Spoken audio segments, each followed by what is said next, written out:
Hi welcome to my channel. ఇవాళ మీరు నా ఛానల్లో చిల్లీ పన్నీర్ ఎలా చేయొచ్చు, వీక్లీ బ్రేక్ఫాస్ట్ ప్లానింగ్ అన్నీ చూస్తారు.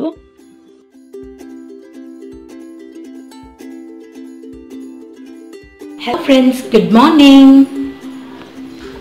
ఇవాళ నేను మీ ముందుకి నేను ఏ విధంగా వీక్లీ బ్రేక్ఫాస్ట్ ఆలోచించి పెట్టుకుంటాను అన్న దాని మీద మీకు చెప్దామని వచ్చాను. మీలో ఎంతమందికి ఇది యూజ్ అవుతుందో నాకు తెలీదు, బట్ ఇది చాలా హెల్ప్ఫుల్ అవుతుంది. మీరు కనుక బ్రెయిన్లో ఫీడ్ చేసేసుకుంటే ఏమీ లేదు, వెరీ ఈజీ. మీకు ఏం ఐటమ్స్ వచ్చో అవన్నీ మీరు నోట్ చేసి పెట్టేసుకోండి బ్రెయిన్లో. అండ్ లేదా మర్చిపోయే అవకాశం ఉంటుంది అంటే వంటింట్లో గోడ మీద పేపర్లో రాసేసుకోండి. సో నాకు ఏమొచ్చు, పొంగల్, పోహా, ఉగ్గాని, గోధుమ రవ్వ ఉప్మా, సేమియా ఉప్మా, బొంబాయి రవ్వ ఉప్మా, రైస్ రవ్వ ఉప్మా, ఇడ్లీ, దోశ, పెసరట్టు, పూరి, చపాతీ, రవ్వ దోశ. ఈ లాస్ట్లో మెన్షన్ చేసిన గోధుమ దోశ, రవ్వ దోశ, చపాతీ, పూరి, పెసరట్టు నేను మండే టు ఫ్రైడే కానీ మండే టు సాటర్డే లోపల 99% నేను చేయను. ఇంటికి గెస్ట్ వచ్చినప్పుడు మాత్రమే వీక్ డేస్లో అలాంటివి చేయడం జరుగుతుంది, ఎందుకంటే ఇవన్నీ కొంచెం టైం టేకింగ్ కాబట్టి. ఇడ్లీ దోశ అంటారా, మనం ఒక సండేనో మండేనో ఓర్పుగా ఒక గంట సేపు గ్రైండర్ వేయగలిగితే మనకి వీక్లో 4 days ఈజీగా గడిచిపోతాయి, దాన్ని మనం ఆల్టర్నేట్ చేసుకోవడం వల్ల. పొంగల్, పోహా, ఉగ్గాని, ఉప్మాలు మనకి 15 minutes పని మాత్రమే. సో చిన్నపిల్లలు ఉన్నవాళ్ళు, ఆఫీసెస్కి వెళ్ళే వాళ్ళు, వర్కింగ్ విమెన్కి ఈ వీక్లీ ప్లాన్ అన్నది మస్ట్గా ఉండాలి. అండ్ రాసుకునే ఉండక్కర్లేదు, ఏ విధంగా అయినా సరే వాళ్ళు ఫీడ్ చేసుకొని ఉంటే బ్రెయిన్లో కానీ పేపర్ మీద కానీ వర్క్ అన్నది చాలా ఈజీ అయిపోతుంది. సో మీకు ఇది నచ్చిందా? ఈ వీడియో నచ్చితే లైక్ చేసి షేర్ చేసి ఎంకరేజ్ చేయండి. కొత్తగా చూస్తున్న వాళ్ళైతే సబ్స్క్రైబ్ చేసుకోండి. సో మీకు ఇందులో పొంగల్ వచ్చి ఫ్రైడే చేసుకోవడం వల్ల నైవేద్యం కింద అయిపోతుంది. అండ్ పోహా, ఉగ్గాని, గోధుమ రవ్వ ఉప్మా హైలీ న్యూట్రిషియస్. దానిలో కార్బోహైడ్రేట్స్ ఉన్నా కూడా దానివల్ల మనకి కడుపులో ఎక్కువసేపు ఆకలి అన్నది తెలియదు. ఇంకా ఆప్షన్ లేని రోజు, ఓపిక లేని రోజు మనం సేమియా ఉప్మా, మామూలుగా ఈ బొంబాయి రవ్వ ఉప్మా ఇప్పుడు ఎవరికి పడడం లేదు. సో కాబట్టి అది మీరు ఇష్టమైతే చేసుకోవచ్చు, లేదా పెసరట్తో కాంబినేషన్ కింద అయినా చేసుకోవచ్చు. సో ఇదేనండి వీక్లీ బ్రేక్ఫాస్ట్ ప్లాన్. మీరు కనుక ఈ విధంగా నచ్చి చేసుకోగలిగితే తప్పకుండా ట్రై చేయండి. Thank you. ఇవాళ నేను మీ ముందుకి చిల్లీ పన్నీర్ అనే క్విక్ అండ్ ఈజీ స్నాక్ ఐటెంతో వచ్చాను. దానికి కావాల్సిన ఇంగ్రీడియంట్స్ ఏంటో చూసేద్దామా? 1/2 cup మైదాకి 1/4 cup కార్న్ఫ్లోర్ తీసుకుని దానికి తగినంత salt, garam masala powder for flavouring, కారం అండ్ ఉప్పు టేస్ట్కి తగినంత తీసుకోవాలి. నేను కొన్ని చిల్లీస్ ఇలా పొడుగ్గా కట్ చేసి పెట్టుకున్నాను. సోయా పన్నీర్ యూస్ చేస్తున్నాను, దానికి హై ప్రోటీన్ వాల్యూ ఉంటుంది, మీ అందరికీ తెలుసు కదా. సో ఇది క్యాప్సికమ్ గ్రీన్ది తీసుకున్నాను నేను, బెల్ పెప్పర్, అండ్ ఇది ఆనియన్స్. మీకు కనుక red and yellow bell pepper దొరికితే తప్పకుండా అది కూడా ట్రై చేయండి, ఇంకా కలర్ఫుల్గా వైబ్రెంట్గా ఉంటుంది మన డిష్. సో ఇక్కడ మీరు చూస్తే జింజర్ గార్లిక్ పేస్ట్ అండ్ ఇవన్నీ sauces and ketchup including vinegar, soya sauce, red chilli sauce, green chilli sauce, ఇవన్నీ వేసుకుని మనం ఇప్పుడు ఈ డిష్ ప్రిపేర్ చేసేసుకుందాం. సో నేను ఇప్పుడు దీంట్లో జింజర్ గార్లిక్ పేస్ట్ వేసుకొని బ్యాటర్ని ప్రిపేర్ చేసుకుంటాను, ఈ పన్నీర్ని డిప్ చేసి ఫ్రై చేసుకోవడానికి. ఆల్రెడీ నేను ఇక్కడ ఆయిల్ కడాయిలో పెట్టుకున్నాను, అది హీట్ ఎక్కుతోంది. సో ఇంకెందుకు ఆలస్యం, లెట్స్ గెట్ స్టార్టెడ్. సో చూస్తున్నారు కదా, ఇలాగా మనం బజ్జీలకి బ్యాటర్ ఎలా ప్రిపేర్ చేసుకుంటామో అదే కన్సిస్టెన్సీలో నేను ఈ కార్న్ అండ్ మైదా మిశ్రమాన్ని కలుపుకున్నాను. సో దీంట్లో ఈ సోయా పన్నీర్ని డిప్ చేసి మనం డీప్ ఫ్రై చేసుకోవాలి. నేను ఇప్పుడు ఇలాగా అంతా సోయా పీసెస్ని వేసుకున్నాను. నేను అన్నీ వేయించి మీకు నేను చూపిస్తాను. ఇప్పుడు మనం ఇందులో వేసుకున్నాం. ఇవి మనకి డీప్ ఫ్రై అవ్వడానికి ఎక్కువసేపు పట్టదు పన్నీరు. సో చాలా జాగ్రత్తగా చూసుకుని వేసుకోండి, తొందరగా మాడిపోతాయి అన్నమాట. ఒకవేళ మీకు కనుక కార్న్ఫ్లోర్ అందుబాటులో లేకపోతే ఏం వాడుకోవచ్చు. నా దగ్గర ఒక టిప్ ఉంది, ఇది వెరీ ఈజీ అండి. ఒకటి, మీరు పొటాటో స్టార్చ్ ఉన్న కార్న్ స్టార్చ్ ఉన్న వాడచ్చు, లేదా బియ్యం పిండి తీసుకొని వాడేయచ్చు. కార్న్ఫ్లోర్ మనం క్రిస్పీనెస్ కోసం మాత్రమే వేసుకుంటాం.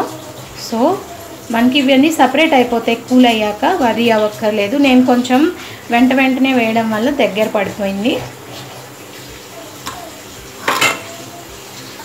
సో చూస్తున్నారు కదా, ఇప్పుడు నేను సెకండ్ బ్యాచ్ ఒక్కొక్క పన్నీర్ని విడిగా వేసుకున్నాను. ఇప్పుడు ఇలా నీట్గా వచ్చాయి, మనకి అచ్చం మన పకోడీ లాగే వచ్చేసాయి షేప్. దీన్ని ఇప్పుడు మనం టిష్యూలోకి తీసుకుందాం.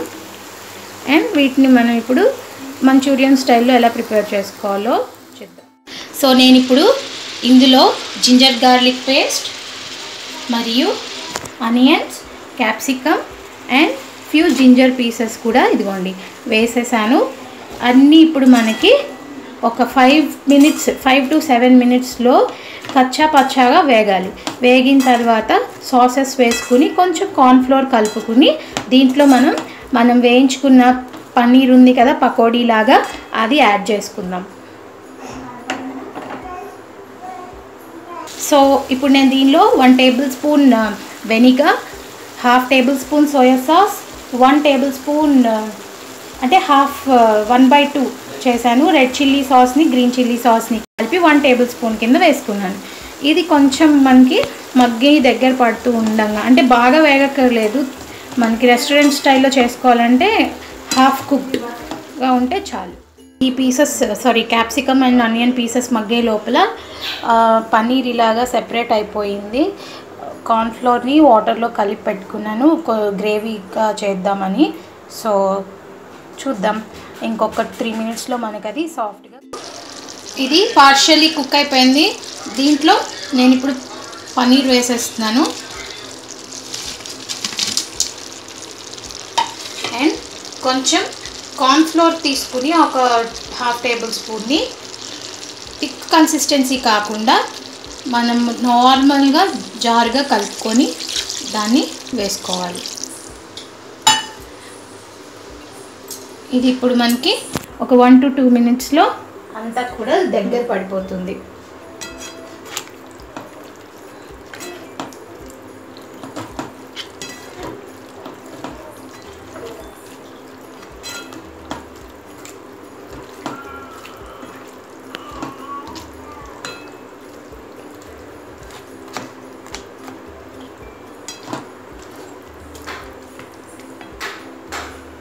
మనం చూస్తుండగానే కార్న్ఫ్లోర్ లిక్విడ్ అంతా కూడా దగ్గర పడిపోతుంది.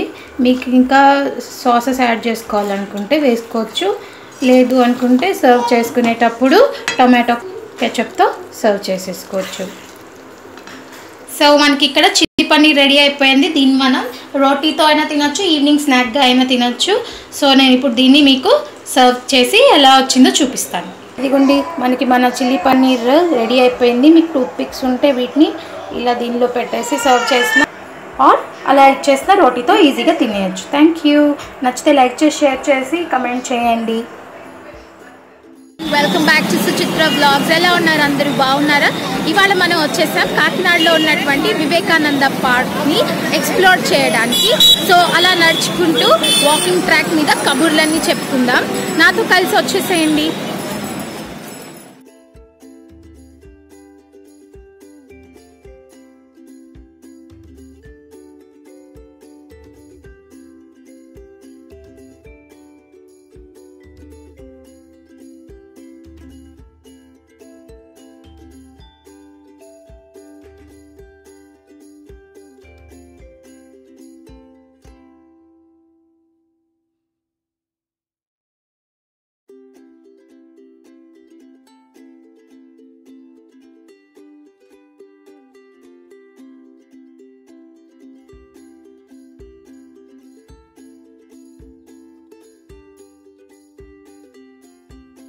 పార్క్లో ఈ విధంగా ఒక పర్టికులర్ ఏరియాలో పిల్లలకి ఆడుకోవడానికి ఉయ్యాల, స్లైడ్, జారుడు బండి అంటాం కదా అవి, ఇలా గుర్రము, ఇంకా ఏవో కొంచెం ఫిజికల్ యాక్టివిటీస్కి యూజ్ అయ్యేవి ఉన్నాయి. వాటి పేర్లు నాకు తెలియట్లేదు.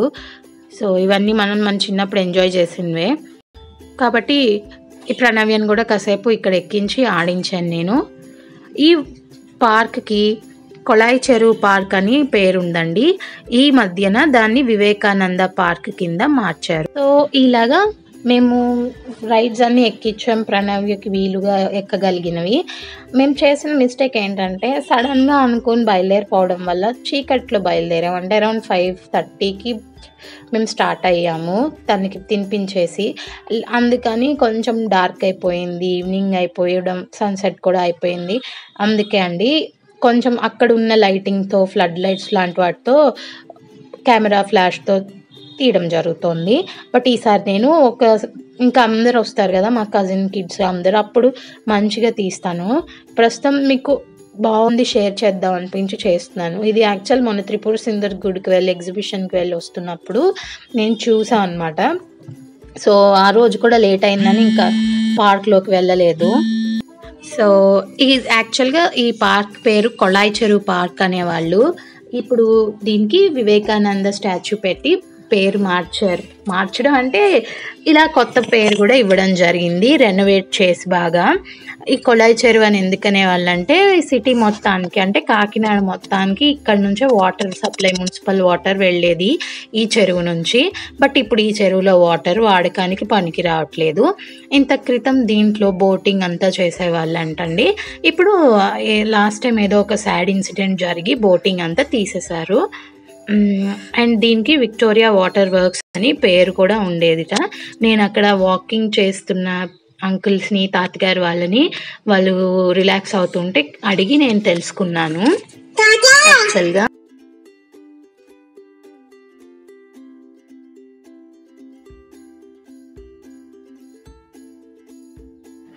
చూస్తున్నారు కదా, ఇలా నీట్గా మొక్కలన్నీ పెంచి విశాలంగా కూర్చుని ఎంజాయ్ చేయడానికి అయితే ఉందండి.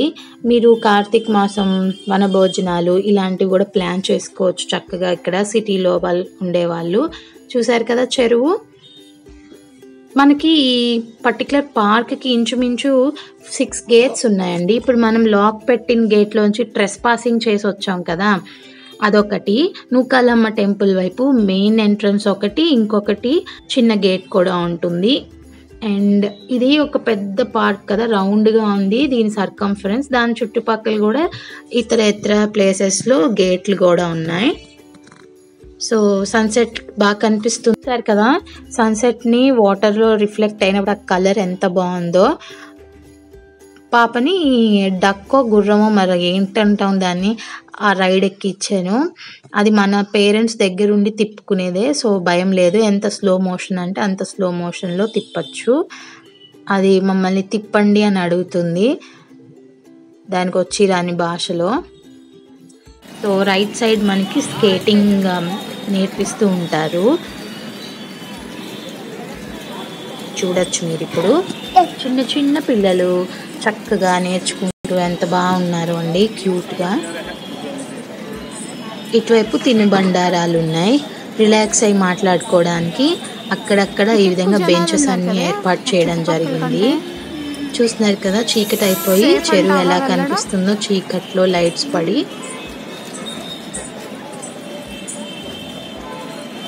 అండ్ ఇక్కడ వచ్చేటప్పటికి ఇదంతా ఫ్రీ వైఫై జోన్ అన్నమాట.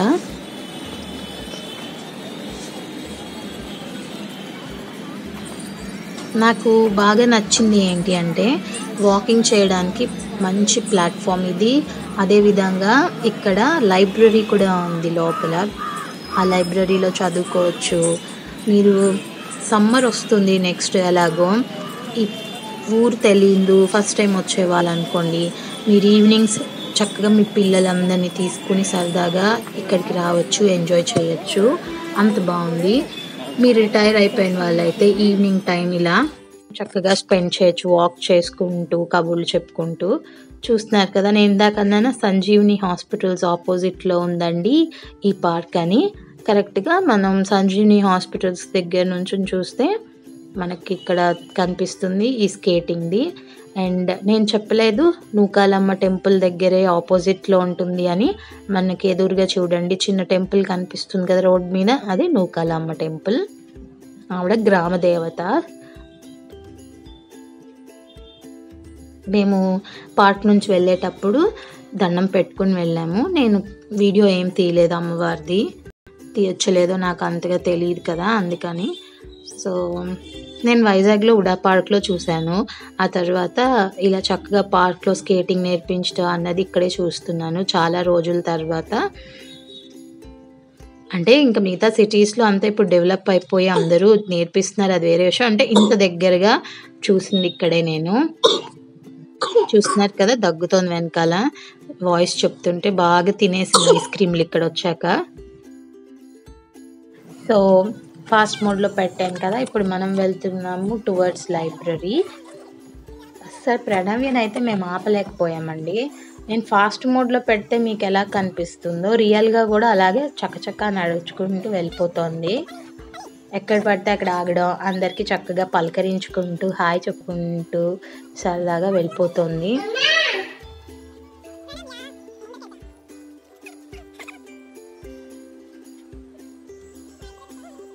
ఇప్పుడు పెద్దదైపోయింది కదా ఇంత క్రితం కంటే. సో నేను వాయిస్ చెప్తున్నప్పుడు నా వెనకాల ఏదో తను కూడా మాట్లాడాలి అని చూస్తుంది, అందుకే మీకు ఎక్కువ వినిపిస్తుంది ప్రణవ్య నా వీడియోస్లో.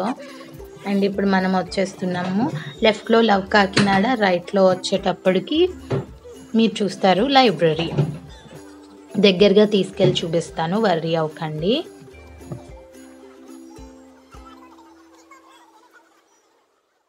యాక్చువల్గా చెప్పాలి అంటే మెయిన్ ఎంట్రన్స్ ఏదైతే ఉందో అక్కడ నుంచి రైట్ చూస్తే మీకు అబ్దుల్ కలాం గారి స్టాచ్యూ ఉంటుంది. దాని వెనకాల లైబ్రరీ ఉంటుంది. అంటే ట్రెస్ పాసింగ్ డోర్లో నుంచి వచ్చాం కదా అందుకని రివర్స్లో వెళ్ళాం మేము పార్క్కి.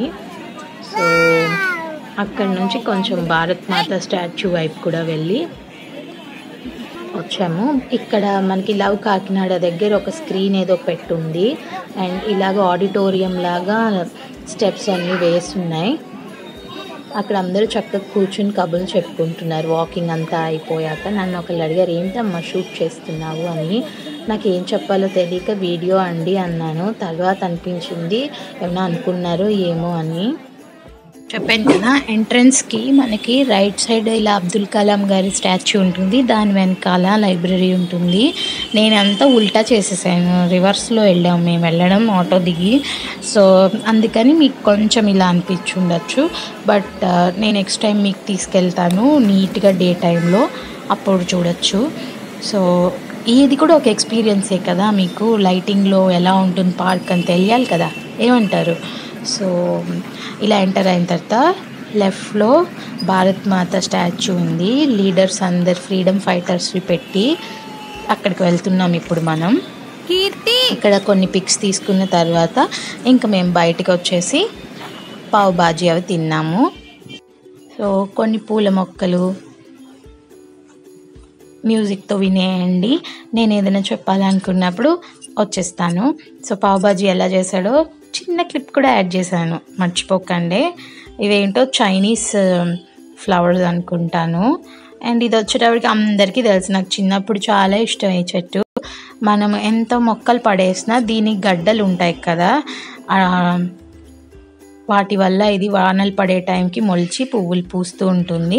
అండ్ ఈ ఎర్ర పువ్వులు కూడా మీ అందరి ఇంట్లో డెఫినెట్గా ఉండే ఉంటాయి. సో పార్క్లో ఇప్పుడిప్పుడే అన్నీ వేస్తున్నారు మొక్కలు. నాకులేసేస్తుంది. మరి వాక్ చేసాం కదా చాలాసేపు. పార్క్కి ఎదురుగుండా చూస్తే ఇక్కడ మనకి విష్ణు బేల్ సెంటర్ ఉంది. ఇక్కడ అన్నీ పానీపూరి, మసాలా పూరి, చాట్ ఇలాంటివి ఉన్నాయి. అండ్ దీని పక్కన పావ్ బాజీ ఉంది. నేను ఇంకా పానీపూరి చాలా రోజులైందని టెంప్ట్ అయ్యి ఒక ప్లేట్ పానీపూరి తిన్నాక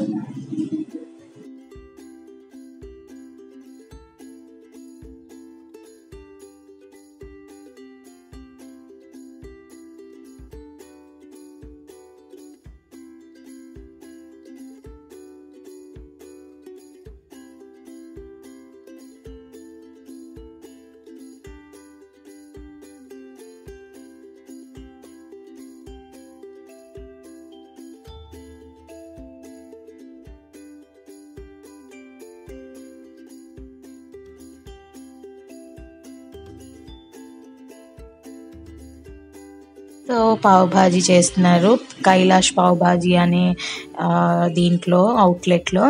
చూద్దాము. మేము ఆర్డర్ చేసాము, మాకు చేస్తున్నారు. ఆల్రెడీ అప్పటికే ఒక అతను పక్కన నుంచి తింటున్నారు. సో పావ్ భాజీ మ్యాషర్ నా దగ్గర ఉంది. ఆల్రెడీ నా ఛానల్లో నేను పావ్ భాజీ చేశాను. ఆ రెసిపీ కూడా ఉంటుంది, మీకు ఐ కార్డ్లో కానీ డిస్క్రిప్షన్లో కానీ పోస్ట్ చేస్తాను. చాలా అంటే చాలా బాగా వచ్చింది. మీరు కూడా తప్పకుండా ట్రై చేయండి. నా స్నాక్స్ ప్లేలిస్ట్లో ఉంటుంది. సో బాగా ఆకలేసినప్పుడు నాకు పావ్ భాజీ తినాలనిపిస్తుంది. మీకు కామెంట్ చేయడం మర్చిపోవద్దు. ఈ వ్లాగ్ ఎలా అనిపించింది అది కూడా చెప్పండి. సో మా ఇల్లు మెయిన్ రోడ్ మీద ఉంటుంది కాబట్టి కొంచెం నాయిస్ ఉంటుంది. నేను ఇంటికి వెళ్ళి విజయవాడలో వ్లాగ్స్ చేస్తే ట్రైన్ సౌండ్ వస్తుంది, ఇక్కడ వెళ్తేనేమో బైక్లు కార్లు సౌండ్ వస్తుంది. మీకు సౌండ్లు అన్నీ కామన్ అండి నా వ్లాగ్స్లో మరైతే. సో చూస్తున్నారు కదా, నేనేదో సరదాగా చేస్తున్నాను, నేను ప్రొఫెషనల్ వ్లాగర్ అని చెప్పట్లేదు. దయచేసి కామెంట్ చేసేటప్పుడు కొంచెం కనికరించి కామెంట్ చేయండి. కొంతమంది చాలా ర్యాష్గా మాట్లాడుతున్నారు. So thank you so much ఈ వ్లాగ్ చూసి ఎంజాయ్ చేసినందుకు మీ అందరికీ. So breakfast planning chilli paneer with chapati and Vivekananda park tour ఎలా అనిపించింది, నచ్చితే లైక్ చేసి షేర్ చేయండి. Thank you for watching. Bye.